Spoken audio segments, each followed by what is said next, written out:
Are we live? Yes, we are. I pressed the button, and that means we're live. What's up, you mother cluckers? It's Monday, okay? And you know what we do on Mondays? We crack open a fucking cold one right now, right? I need a fucking cold one right now.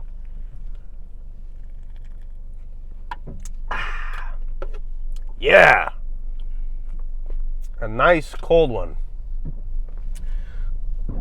Excuse me. Right before I was about to shoot this video, get a phone call. And it's one of those phone calls where it's like, you know, they're kind of asking you some shit that you really don't want to talk about, but they're kind of like egging you on.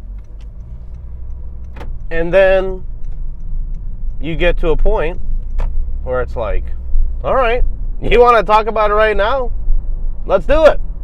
Let's talk about it right now then. You want to fucking talk about it? Let's fucking talk about it right now. Is this what you want?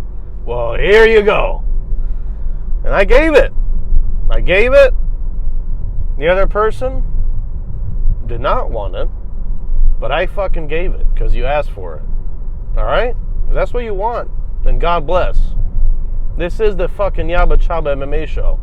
All right? Right here, right now. Mr.YabaChaba right here. And if you're going to ask for something, I'm going to give it. Okay? I got this greasy ass fucking forehead right now because it's fucking 90 degrees in Florida right now. Okay? That's what's up. This humidity in the air, I'm swimming in it. I got this fucking nasal fucking, I don't know what it is, some mucus thing going on. You know, the Mucinex guy, he's probably in there right now having a fucking party bukkake orgasm right now in my fucking nose, and I'm blowing it out constantly. So that's what's going on. So if I sound like Darth Vader, that's what it is. Even though I don't think I sound too bad. Maybe a little raspy. Maybe a little bit of that Keith Peterson swag. So, anyways, let's move past the shenanigans, okay? I just like to open up with a little bit of spice, you know, a little dash of spice, ice, nice, and everything. I don't know what the fuck. The Power Girls intro, what is it? Sugar, spice, and everything nice. And then one day, Professor banged it into Chemical X. So, yeah, you know, that's what happened. And honestly, God bless that person. Hope you're doing well. And I'm going to do my life. You do yours. There you go. All right, so we had this last weekend. Not this weekend, sorry. Last weekend, boy, do I got some... Man, I got a, you know,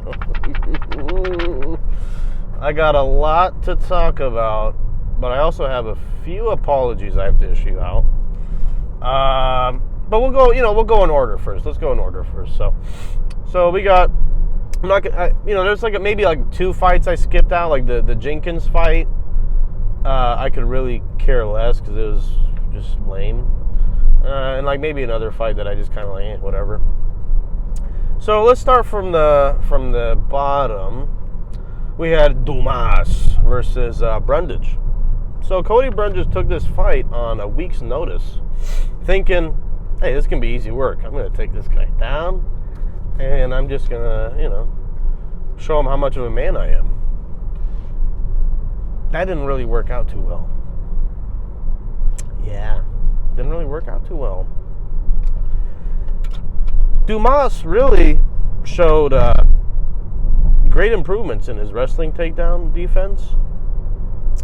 He even got the back at one point, and this guy's mostly a striker, and he's got a great frame for 185. I think his tattoos look pretty cool. Sometimes when you go overboard with the tattoos, it's kind of tacky, kind of wacky, but he pulls it off. He looks pretty cool. But yeah, I mean, really, honestly, the fight was Cody doing these desperation shots, jumping guillotine like fucking 2-3 times. What are you doing? You know? I really don't understand this whole jumping guillotine bullcrap. I really don't. I would rather do standing guillotines than jump guillotine. Because let's say your grip isn't right, or maybe they're able to, you know, break one of the grips and you have to readjust. You're still standing, so you can just push off and start over. You jump guillotine and you don't get it, guess what? They're in your guard. They're raining down punches. You're going to be disoriented. You're not going to be comfortable.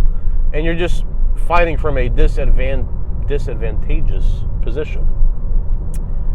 Basically for, who knows, a minute, 2 minutes, half the fucking round. Right, you know, and so that's basically what happened. And you know, I really don't understand what was going on through Cody's mind. I really don't. Like, he just seemed like he didn't want to be there. He seemed like, oh shit, I really didn't train for this. I thought I was going to get him out of there right away. And he was like, oh fuck, I got to be in here for 15 minutes? Oh God, please no, right? So, I don't want the UFC to cut him, you know, even though he's lost 3 in a row, I believe. I don't think he deserves to be cut because he's still a young guy, young prospect type of deal. But, you know, you gotta have, you know, a little bit of a fight IQ, my friend. But Dumas, on the other hand, I think he's got some future. I really do. I think he's got a future in the division for sure. He's got that tenacity. Like I said, like he just knows. He just has that natural instinct of fighting. And I'll talk to you actually about another guy who has a natural born instinct of fighting too on this card, and he actually lost. So I'll get to that in a little bit.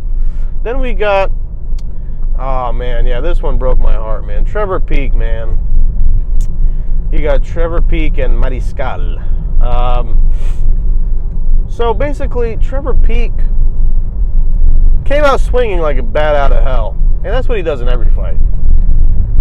And Mariscal really was the matador. I get it. Yeah. Topuria, matador. Hey, forget about it. No, so he really was the matador to the bull. Trevor Peek, like I said, you know, you got to give it to him. Even though he lost that fight, there wasn't a single fucking second he was like, man, I'm just done for. I'm just going to cruise. I'm just going to go ahead and cover up and get out of here. No. Any single chance he had, he took to try to knock that man's fucking head off. With every fiber of power in his being to land one of them fucking sledgehammers. He tried. But he failed. And that's okay. Because he's like, what, 8-1 now? He's just starting. So, he'll get better, for sure. But, really, you got to talk about this Mariscal guy, Chepe, right? This is Chepe. You know, that guy's really good. No, I really had no idea who this guy was. I think he was a debut. I think that was his debut. But shit, man. He trains with people like Justin Gaethje and shit. And, you know, he's something to watch out for sure. He definitely got really good technique. Like I said, he was the matador to the bull. He just knew how to slip out of the punches and knew how to throw shots and be in the right position and countered very well and wrestled very well. And he's a dog too, for sure. Yeah, like you have to be a dog to be in there with Trevor to stay that long with him, and you know, to really put on that type of show that he did was spectacular too. So I don't want to take nothing away from him, but also, you know, too, Trevor Peek, like I said, and Chepe, I would say that too about both of them. You can't teach that kind of grit, that kind of heart, that kind of will of just, I want to fucking win, right? So very impressive, and I'm very excited to see where both of them go. And, you know, Mariscal, I'm glad he's going to be in the UFC, and Peek, he's obviously going to stay. He's going to stay for a while too. He's definitely got a fan-friendly style, and I could definitely see him developing into becoming like a Justin Gaethje type, where it's controlled chaos. You know, even though sometimes Gaethje, you know, he comes out of there like a bat out of hell too, and just, you know, fucking floors it, right? He just fucking pedal to the metal type shit, right? But yeah, I could definitely see Peek getting to the point where he can be kind of like a Justin Gaethje, where he's, like I said, that controlled chaos. He's kind of using his jab more. He's using his feet, moving his feet. He's bobbing his head. He's learning how to duck and bob and weave and pull counters and feints and stuff like that, So I'm excited to see where both of them go. Then we got Van versus Zhumagulov. Let me tell you, Van, another debutee. This guy, really good. Zhumagulov really is no slouch either. He's really not. Like, Zhumagulov looked very decent in the first round. He really was. Moving, feinting, all that good stuff.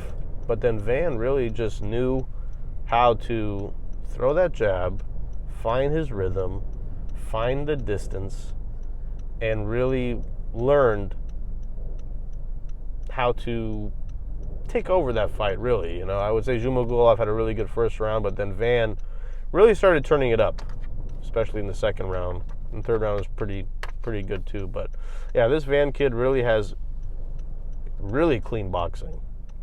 His takedown defense seemed pretty well. And I would have expected Zhumagulov to maybe force a takedown a little bit earlier, to try to wear on him, to try to make him wrestle more, get him out of his comfort zone, because obviously this Van cat is a very polished boxer. So, yeah, I really thought Zhumagulov would do that, but he didn't. I believe that's like 3 or 4 in a row he's lost.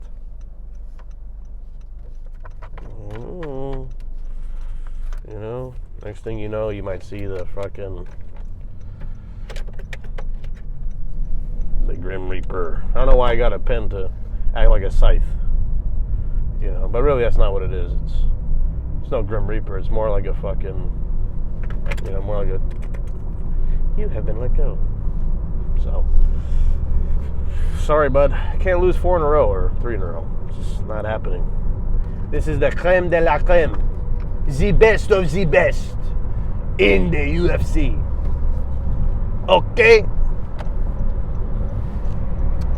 Let me make sure I don't die. Alright.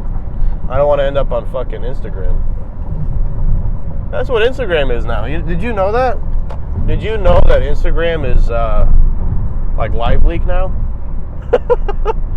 It's fucking crazy. Like, all the videos of seeing people get like squashed or like fucking, fly out of their cars, or a fucking bear biting them, or a UFO fucking abducting them. It was all on live leak. It had the watermark live leak, right? Now on IG, anytime any chance I get, I go on the explore page. I just browse for a little bit. I'm trying to relax. I just saw a fucking parachute go into a power line, right? And a guy was in the parachute, so he got fried in 5 seconds. Like, very tragic. Like, oh my god, right? You know what the caption said to this very horrific death? Zapped.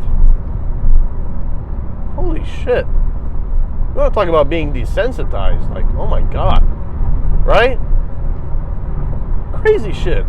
Horrible, crazy mierda in Espanol means shit. Mierda, shit. In French, merde is shit. I don't know why I know that, but I do. Then we got Tabitha Baby Shark Ricci versus Jillian Robertson. And for some reason, I don't know if you guys ever watched the Eric Andre show, but anytime I hear the first name Jillian, I think of that bit that he did when he was like, Jillian Barbary, Jillian Barbary, Jillian Barbary. It was just, Eric Andre show is an amazing show. I love that show. But yeah, so you had this fight, and obviously Dean Thomas, I think he's really funny. I like him on that show, Dana White Looking for a Fight, right? That's what it is, right? Yeah, that show, and he gets on the podcast, the UFC Unfiltered podcast. I love that podcast too. And he's a very respectable coach, a very well-known coach of champions, Tyron Woodley, Amanda Nunes.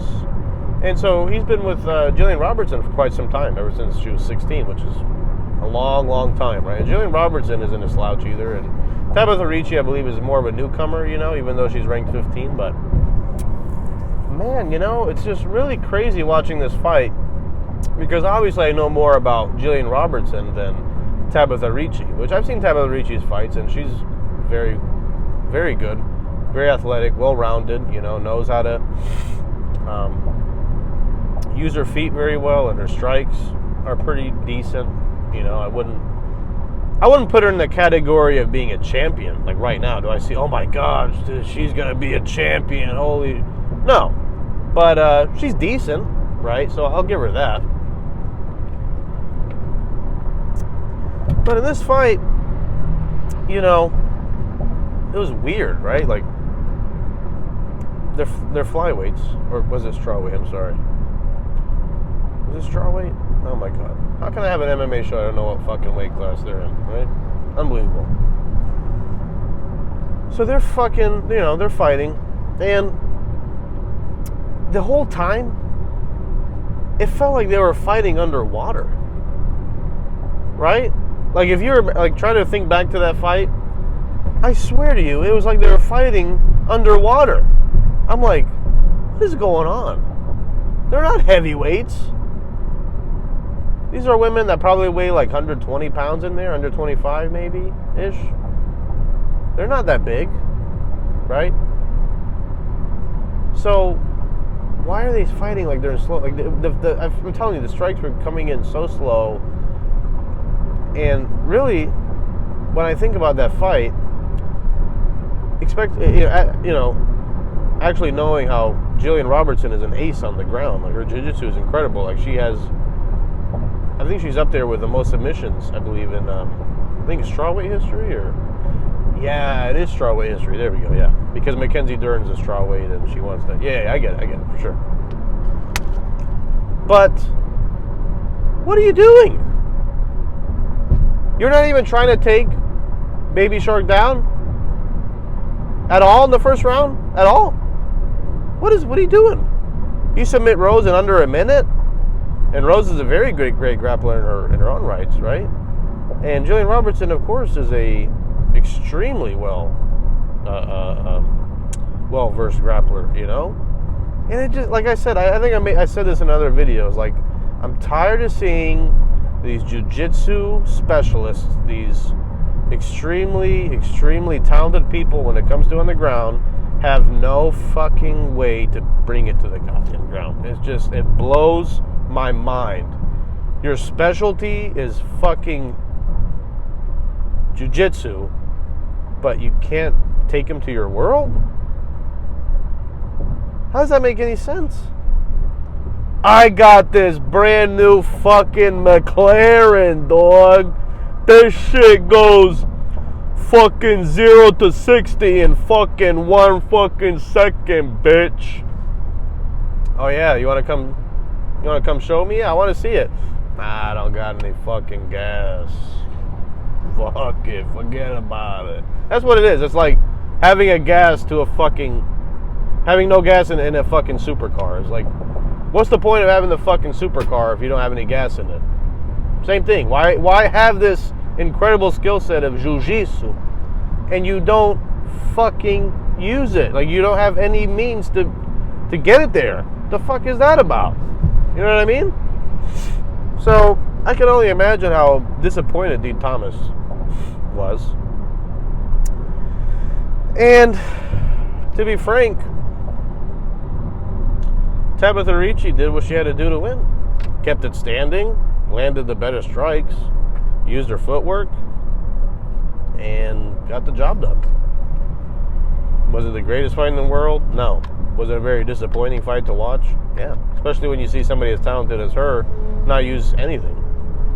And all the credit in the world for Tabitha Ricci for getting the W and keeps winning and improving on the rings. I hope she learns how to commit to her punches a little bit more. I felt like she definitely knows how to get there. I definitely feel like she knows how to move very well. She has great footwork, but in terms of landing damaging shots and really putting the hurt on somebody, you gotta learn how to sit more weight down, especially when you get them out of position, for sure. So we'll see how she does in the future. Then we got Rembeki Mateusz, Rembecki, and then Rajabov. That's a hard one. I'm pretty good with pronouncing names, but for some reason this one's fucking got my marbles all fucking screwed up. Hey, what did I tell you about this fight, motherfuckers? I told you this Rembecki guy. I'm gonna call him Mateusz Rembecki. I can't say Mateusz because you got Mateusz Gamrot. I will learn his name. I promise you that. But yeah, this guy's he's a little fucking beast, man. I told you. Short, little fucking pit bull in there. You know, a little powerful little man. I shouldn't say little man. He's strong as shit, right? But he's short. He just knew what to do. He executed the perfect game plan. Kicked the legs off this sumbitch. Put the hands on him. Really, it's just as simple as that. You know, you can't leave yourself vulnerable to leg kicks for too long. You get hit with a couple of them, like, all right, I got to do something. And obviously this Rajabov guy did not get the memo. So he got pieced up. Rembecki, he's going to be interesting to watch, for sure. He has that type of mentality. Like, you can just tell. He seems like such a very nice guy. He seems extremely happy with what he does. He loves what he does, right? He has a fucking broken foot in there, and he's smiling, laughing, and talking to the fucking, doing his interview, right? That type of attitude will really get you far, and obviously that's what's going on. He's like 18-1 or something. Like, he has an insane record. So I'm excited to see what he's got going, right? I want to see more of his jiu-jitsu. Like, I could tell he's pretty decent striking. He's got really good wrestling. And I want to see more of his jiu-jitsu, what he's got going on. Like, how is he on his back? That's what I want to see, too. But all in all, I think this guy's pretty damn good. So, congratulations, Mateusz. And then Rajabov guy, I don't know. We'll see what the hell he's got going on. I didn't see anything special out of him. So, I don't know. Hey, this is MMA, right? You never know. You get proven wrong all the damn time, and as I'm about to go on down this list, you'll see. Oh yeah, I don't make sure that I don't vibrate. You got to make sure that you get proven wrong all the time. So when I go down this list, for sure, you'll definitely see that for sure.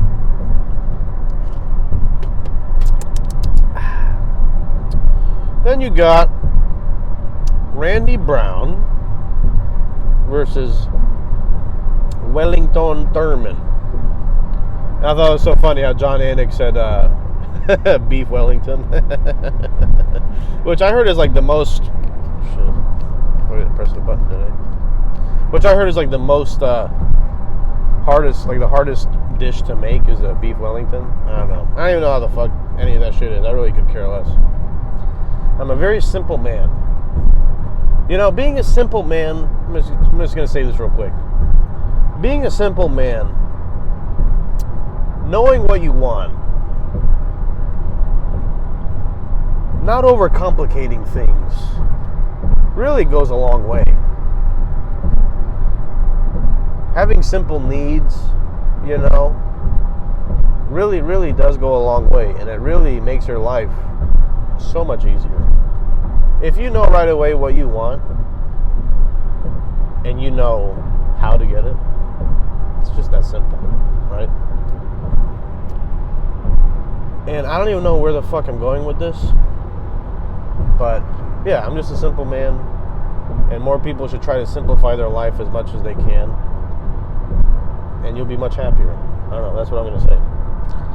So, Randy Rude Boy Brown versus Wellington Thurman. So this fight, I gotta tell you,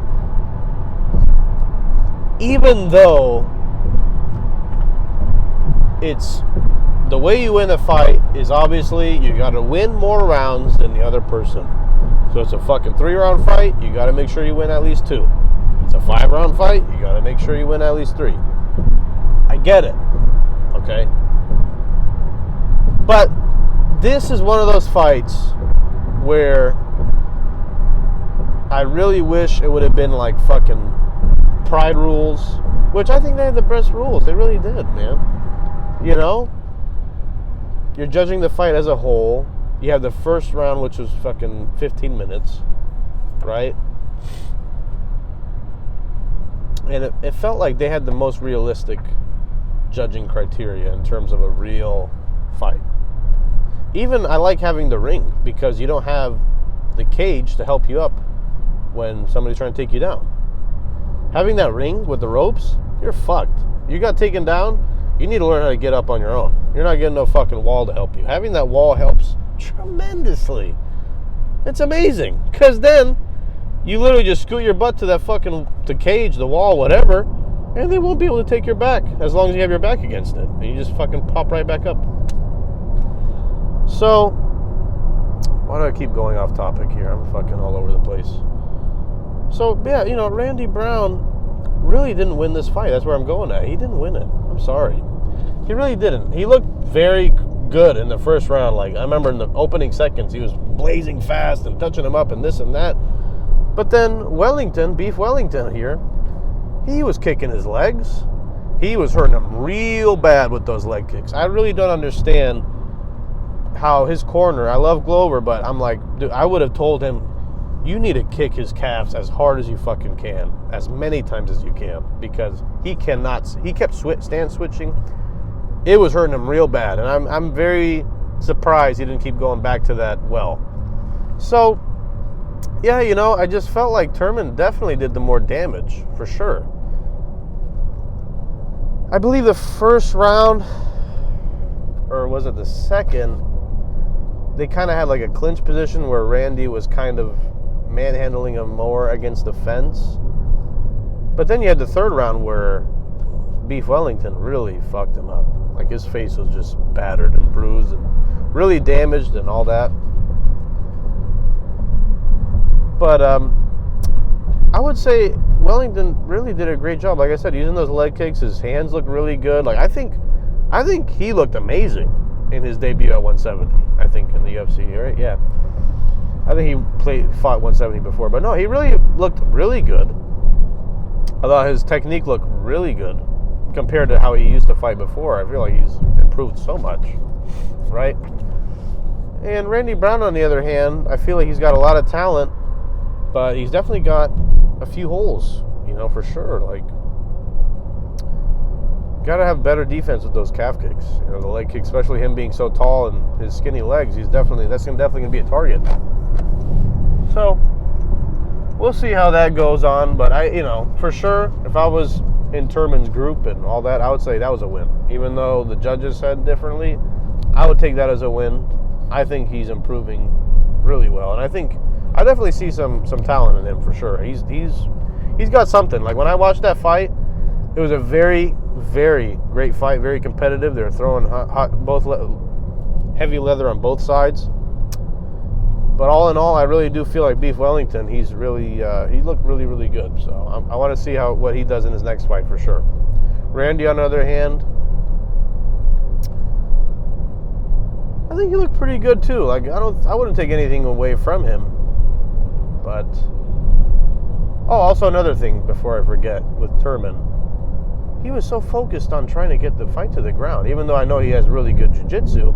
But it's like, why would you do that when you have so much success on the feet? Like, that's what I don't understand. Nobody in his corner told him, you have him hurt. His legs fucking hurt. He has to switch stances. He kind of limps on a little bit. Nobody told that to him, so pretty weird. Randy, on the other hand, got that sniper of a jab. He looks really good, really fluid. The first 10 seconds of the fight, he looked really, really good.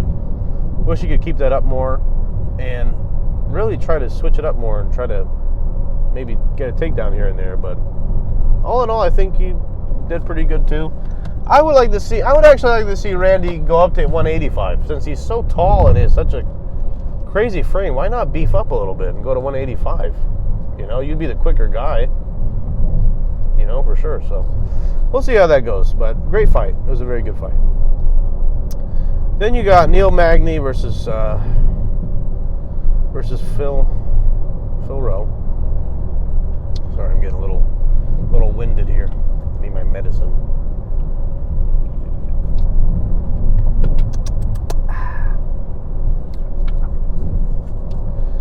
So that fight, you know how I was saying in the other video, I was like, oh, how dare they? Neil Magny's a legend. How dare you put him on the prelim? Which I still believe, okay? He shouldn't have been on the prelim, okay? Hey, that's 100%. He should not have been on the prelim, okay? I still stand to that. Oh,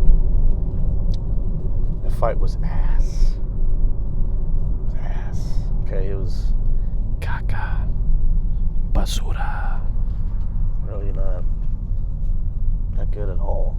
Okay, still didn't deserve to be in the prelim, but you know what I'm about to say about the co-main, you'll see why. But yeah, so really, this fight had, when you boil it down, Phil Rowe had a few decent moments that were good, more damaging shots, I would say. But then you had Neil Magny tying him up and doing his thing with the clinch and all that, which he's a master at the clinch. You know, you can't really be mad at the decision, you know, even though I feel like Phil Rowe won. So, I don't know. Like I said, it could have been much better in terms of the output from Rowe. Excuse me. And Magny, on the other hand, he could have done a better job of getting the finish. But like I said, it was not really the best fight in the world. But hey, congratulations to Magny. He keeps winning, you know. So, God bless. Then you got, this fight. Hey, holy mackerel. Brendan Allen versus Bruno Silva. Wow. And I remember in the last video I was kind of saying how you don't really know which Brendan Allen's going to show up, right? Then you got Bruno Silva, who hits like a truck and this and that. Really, that's really what happened. For a moment, I thought Bruno was going to knock him out. Brendan Allen was hurt. He was on the ropes. He was covering up and this and that. Then, next thing you know, Brendan Allen drops him, had him hurt real bad, and choked him out. But the thing is, when I think back up to that fight, I still feel like the same problems that had Brendan Allen knocked out in his previous fights are still there.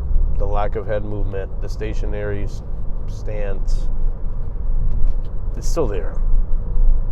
I feel like he's gotten a lot better with trying to weather the storm, weather the chaos, because don't get me wrong, this Bruno Silva guy, even though he lost, he's not to be fucked with. This guy really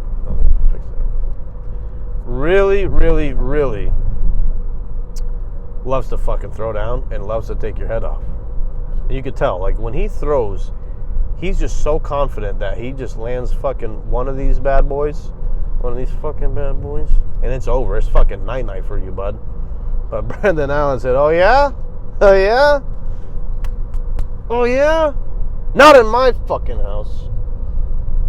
Basically said, not in my house. Ate all those shots.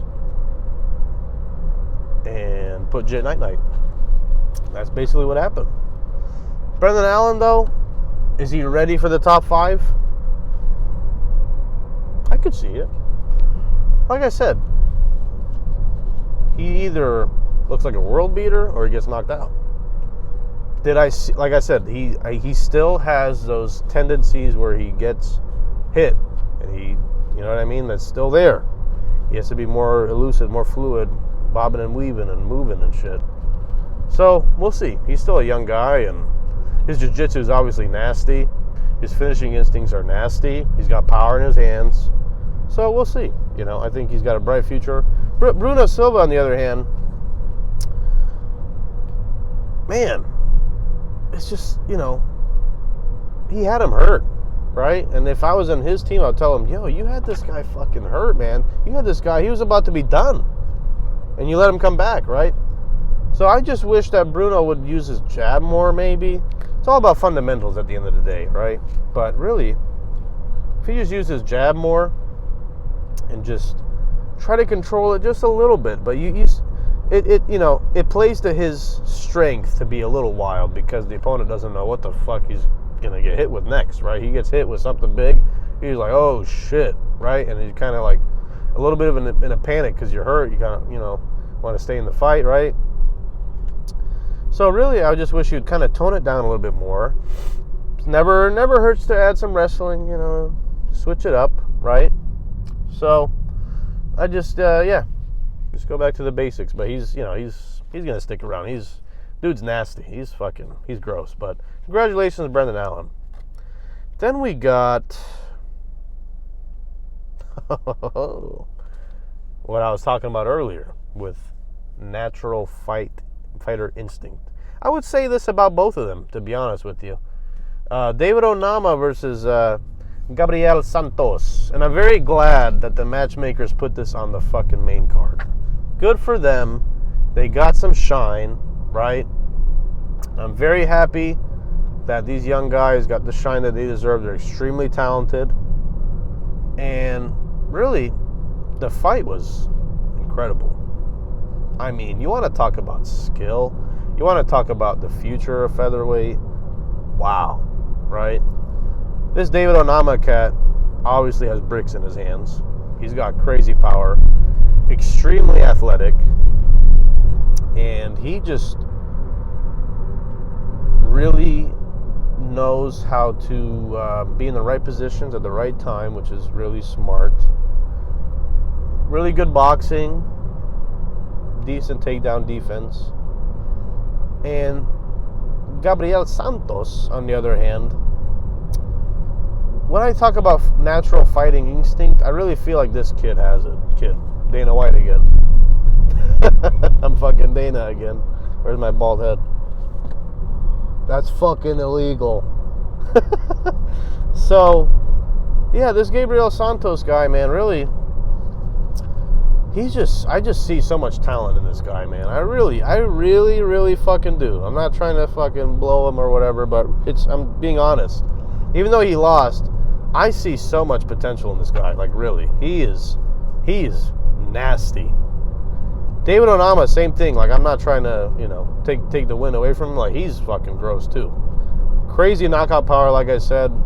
Crazy striking. But Gabriel Santos, like, the fight was going so well for Santos. It really was. He was outstriking Onama. He was outmaneuvering him.